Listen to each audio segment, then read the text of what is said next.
I shall give you a mantra. We are not following the Guru. The Guru actually is following us. I say this because I have found it in my own life, my own personal experience, and I have seen it in the case of others too. Babaji came to me himself, unsought, unknown. I had no need, no desire, no idea. But still, he forced his mantra onto me. I came from a village in Bengal, which is now part of Bangladesh. We belong to the landed property class, and the income from our property was sufficient for the maintenance of the family, but there wasn't that much coming from it. We had in the India of those days the joint family system: father, mother, grandfather, grandmother, uncle, aunt, children, all living together, a very big family. I was a small boy in that village in 1928 and I had the sacred thread ceremony. Just a few months after that, my father died. I had finished my village school education, and the question was where I was to go for further study. Had my father been alive, we could have moved to some town or city where he could have earned money for this purpose. But now that was not possible, so I was sent to Allahabad to the home of a maternal uncle, the joint family system providing help and support. I read for exams there, and after high school, my uncle wanted me to get a job and earn money rather than continue my education. My uncle was transferred to another city and went away, but I was able to continue to stay in Allahabad at his house. No financial help was coming from anybody. I knew that very well, but somehow or other, I knew that I must continue my studies. I took the only course open to a boy like that, which was to do some private tutoring. Every morning and evening, I taught some children in their homes, earning just enough to manage. A number of years passed in this manner. In 1935, I had done my undergraduate examination and had a 2.5 month summer vacation. I went to my village near Calcutta, about 60 miles away from Allahabad. On the way, I visited some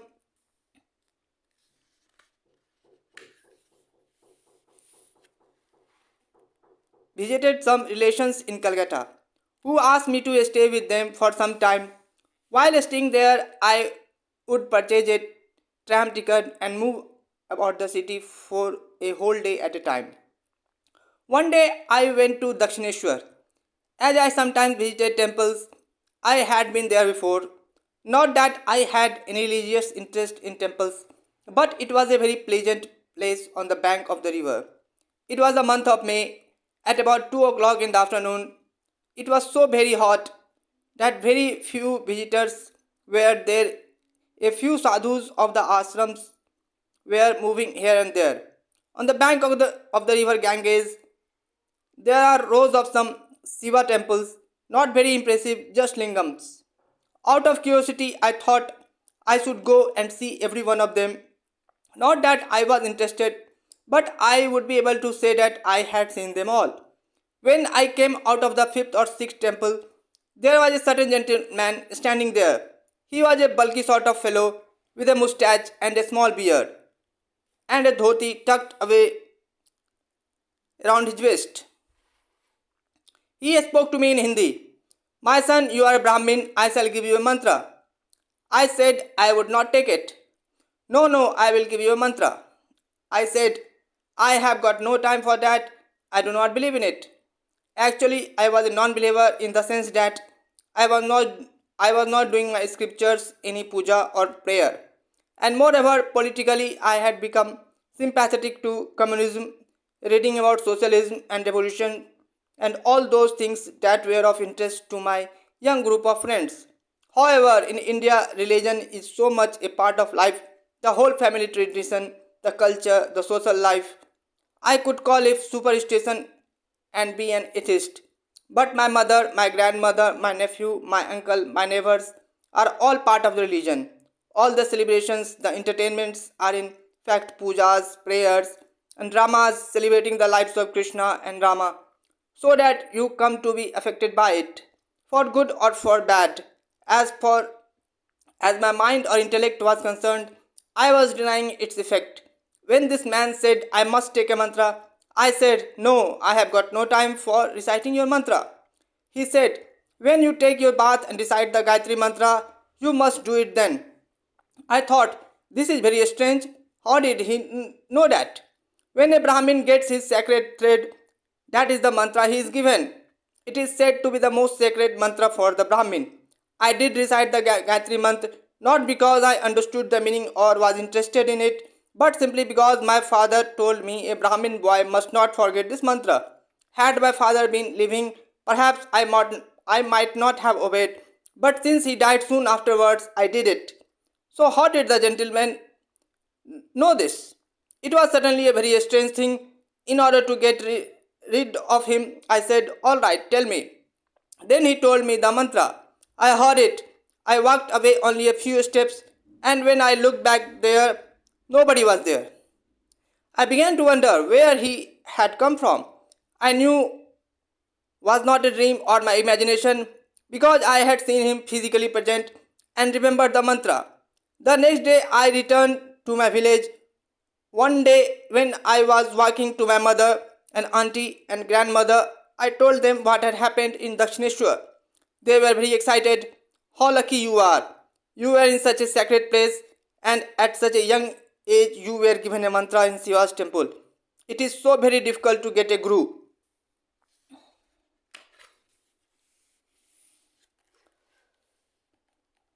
Even in old age, and you have gotten a guru.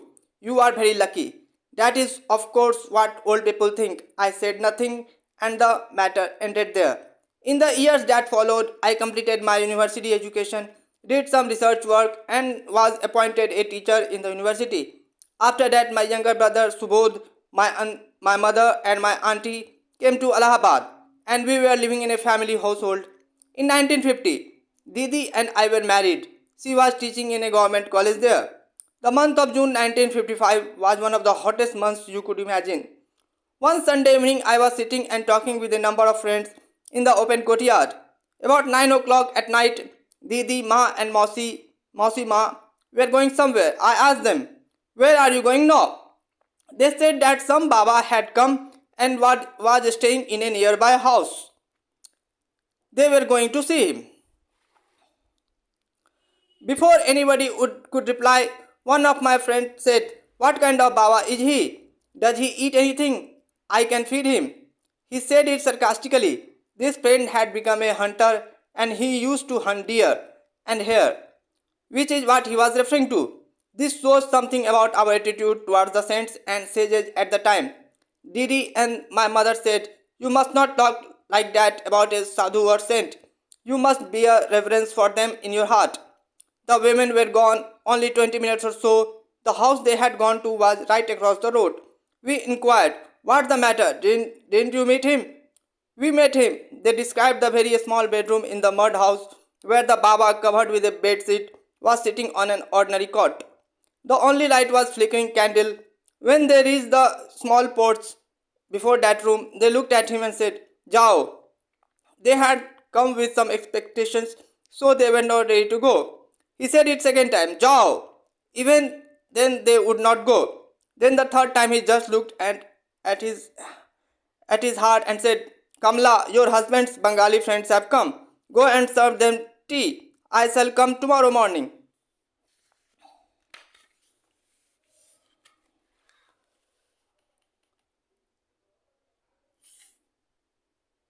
Gone was the light-hearted and loose talk about the sadhus and their way of life. Everyone was wondering how he could know that we were sitting here and waiting for tea. How could he know Didi's name and how could he know my Bengali friends were there? So it was rather a little mysterious for us. We asked Didi how this meeting had come about. The girl in that house was a student of Didi's in her college. She had mentioned that sometimes a Baba came to their house, which we had not known. That day the girl had told Didi that the Baba who was called Neem Karoli Baba had come.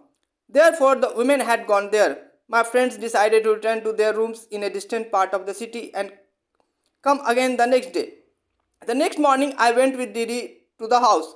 I saw the Baba just lying on a cot with a bedsheet on, As soon as Didi and I came, he got up and caught hold of my hand, leaned on my shoulder, and started walking towards our house. He was walking so fast that Didi had to take off her slippers to run after us. Entering our house, he said, "Henceforth I shall be living with you." It was a small house, only two bedrooms, and we were quite a big family. As soon as he came, he went and sat on a cot. Mausima, and Didi came to the room, prostrated before him, and then went to prepare some milk and fruit. So I was alone with him. The first thing he asked me was, "You are a devotee of Shiva?" I said, "No." He said, "No, no, you go to the temple." Then he said, "You have your mantra also?" I said, "Yes." But I could not correlate in any way that this was the same person that had given Ryu the mantra at the Shiva temple some 20 years earlier.